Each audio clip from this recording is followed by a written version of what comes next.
Israel को बड़ा झटका लगा है। नेतन्याहू का गुरूर टूट गया है, क्योंकि इजराइल जिसे हमास और हिजबुल्लाह के खिलाफ सबसे बड़ी दीवार कहता है, उसको नसरल्लाह के लड़ाकों ने एक झटके में खत्म कर दिया।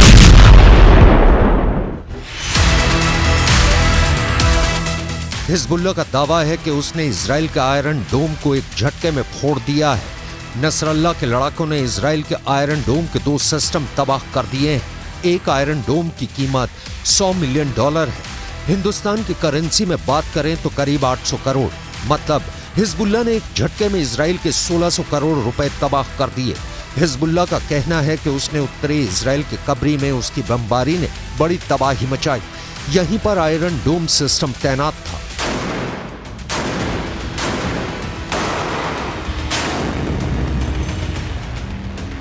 यह बात पश्चिमी मीडिया भी बता रहा है और इसकी चर्चा अमेरिका में भी हो रही है, लेकिन इजराइल ने इस पर पूरी तरह से चुप्पी साध रखी है।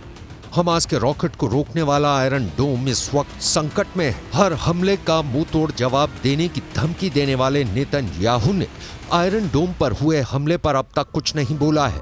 हालांकि ये तो तय है कि इस हमले ने इजराइल की टेंशन बढ़ा दी है, क्योंकि यही वो सुरक्षा कवच है जिसके बलबूते इजराइल अपने लोगों की हिफाजत करता है।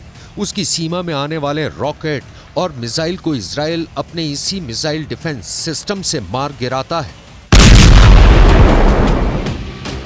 7 अक्टूबर को भी जब हमास ने करीब 5000 रॉकेट से हमला किया तो आयरन डोम ने बड़ी तादाद में रॉकेट मार गिराए थे। हिजबुल्लाह जानता है कि रॉकेट इजराइल पर बेअसर साबित होते हैं, इसलिए अब उसने एंटी टैंक मिसाइलों का सहारा लिया है। वो तोप से भी गोलाबारी कर रहा है। हिजबुल्लाह लगातार इजराइल के लिए सरदर्द बना हुआ है। पहले भी इसने एंटी टैंक मिसाइल सिस्टम से इजराइल के मरकाबा टैंक को निशाना बनाया और अब उसके निशाने पर आयरन डोम सिस्टम आ गया है।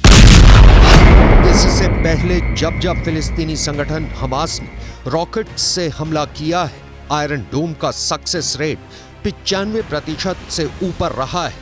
यानी हर 100 रॉकेट हमलों के बाद जब आयरन डोम की मिसाइल फायर की गई तो उसने 90 से ज्यादा रॉकेट को आसमान में ही रोक दिया। इसी वजह से इस एयर डिफेंस सिस्टम को लेकर दुनिया में मांग बढ़ने लगी। ये ज़ेलेंस्की की डिमांड लिस्ट में भी आ गया।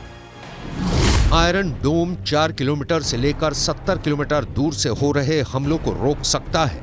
ये मिसाइल को भी रोक सकता है, ये रॉकेट के हमले भी रोक सकता है और तोप के गोलों को भी रोक सकता है।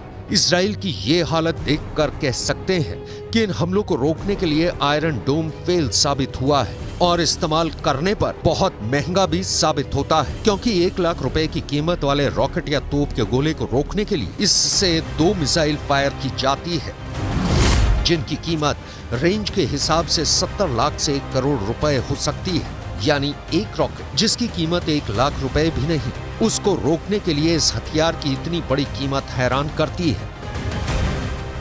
अब खुद आयरन डोम पर हमले ने बता दिया है कि नेतन्याहू का कोई डिफेंस सिस्टम पुख्ता नहीं है। दुनिया के सबसे बेहतरीन एयर डिफेंस सिस्टम माने जाने वाले आयरन डोम पर अटैक की खबर ने इजराइल को 440 वोल्ट का करंट लगा दिया है। ये नेतन्याहू के लिए भी बहुत बड़ा झटका है। लेकिन सवाल है कि अब नेतन्याहू इन हमलों का जवाब कैसे देंगे।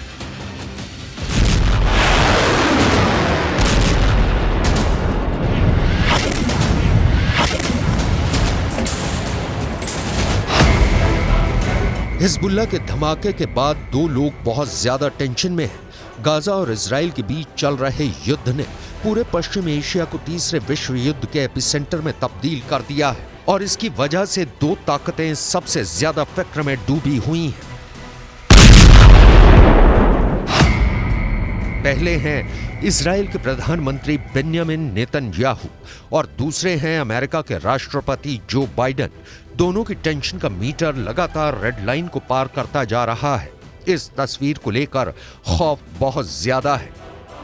हमास से 2.5 महीने से जारी जंग और हिजबुल्लाह के बढ़ते हमलों के बीच अमेरिका के रक्षा मंत्री लॉयड ऑस्टिन इजराइल पहुंच गए। यहां उन्होंने एक बार फिर दोहराया कि इस जंग में अमेरिका इजराइल के साथ है। हालांकि उन्होंने इस पर कुछ भी नहीं कहा कि अगर हिजबुल्लाह की तरफ से हमले तेज हुए तब भी वो इजराइल का साथ देंगे। Palestinian civilians in Gaza is both a moral duty and a strategic imperative. So we will continue to stand up for Israel's bedrock right to defend itself. And we will also continue to urge the protection of civilians during conflict and to increase the flow of humanitarian aid into Gaza.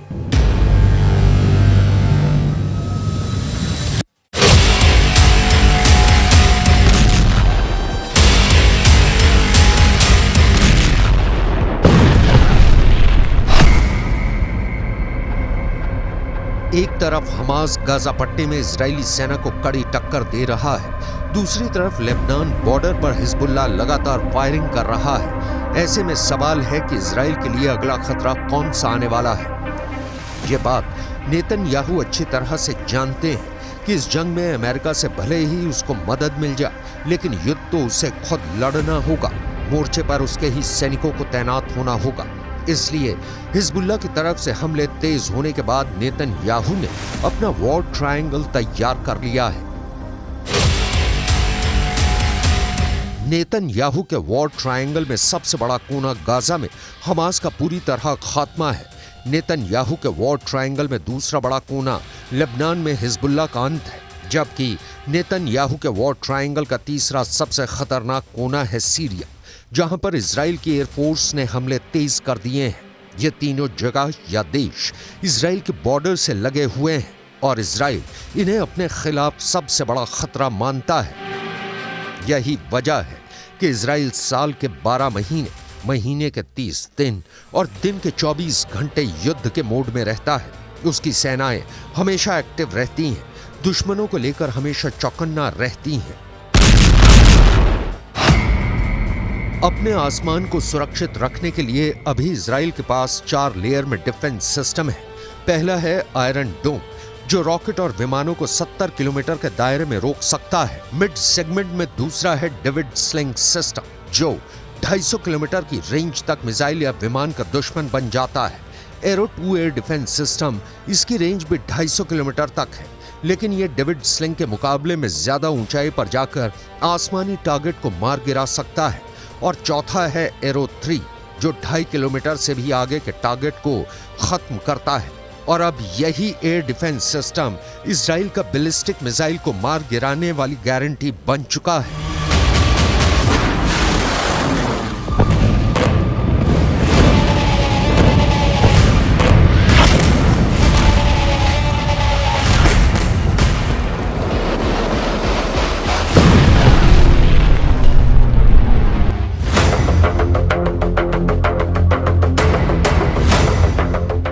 अपने 4 layer defence के चलते ही Netanyahu का जोश हमेशा high होता है। वो अपने दुश्मनों को जवाबी अंजाम भुगतने की धमकी देते हैं। गाजा में भी यही हुआ। 7 अक्टूबर को अटैक के बाद से गाजा पर इजराइल का हमला जारी है। युद्ध का अंत कब होगा ये फिलहाल कोई नहीं जानता, लेकिन जैसे जैसे युद्ध लंबा खिंचता जाएगा, मौत के आंकड़े भी बढ़ते जाएंगे, बर्बादी भी बढ़ती जाएगी। फिलिस्तीन के स्वास्थ्य मंत्रालय की माने तो युद्ध में अब तक 19,400 फिलिस्तीनियों की मौत हो चुकी है। दूसरी तरफ इजराइल के 129 सैनिकों की जान चली गई है। बर्बादी और तबाही के ये आंकड़े तब हैं जब इजराइल फिलहाल एक मोर्चे पर जंग लड़ रहा है। अगर हिजबुल्लाह से भी आर पार की लड़ाई हुई और इजराइल को 2 मोर्चों पर लड़ाई लड़नी पड़ी, तो ये तय है कि बर्बादी और तबाही गाजा में हो रहे युद्ध से कहीं ज्यादा होगी।